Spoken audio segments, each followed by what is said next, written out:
Международный день студента отметили сегодня в СВФУ. Праздничные мероприятия прошли по всем корпусам университета. В атриуме КФЕНа студенты и гости университета познакомились с культурой народов стран Азии и Европы.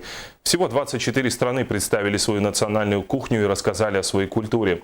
Далее в материале Розалии Борисовой. Свой праздник студенты начали с международного шведского стола. Американские брауни, альпийские макароны, кыргызский бешбермак, изюм собственного приготовления и даже малайзийские пряни. Атриум КФЕНа стал большой дегустационной площадкой.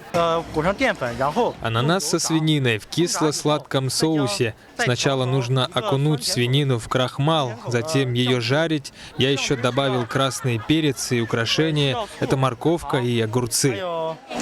I cooked biryani. It's an Indian Malaysian food. It's like chicken with spices. It's a kurisa. Spicy. Yeah, some Indian herbs and spices. It's just spicy is Hindi. Вот этот называется борсок. Это чак-чак. Белые, которые вы видите, это называется гурут, а это лупак называется, это бешбермак. Многие иностранные студенты признаются, за год успели не только попробовать якутские блюда, но и познакомиться с якутской культурой.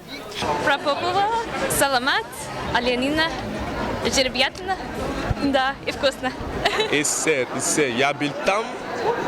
Я был там, мне понравился. Все танцуют, они, как круги, все танцуют там.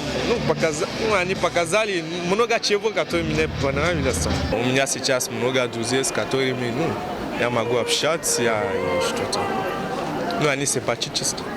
Международный день студента объединил в СВФУ 20 тысяч студентов из 27 стран мира. Розалия Борисова, Дмитрий Сургучев, НВК Саха, Якутск.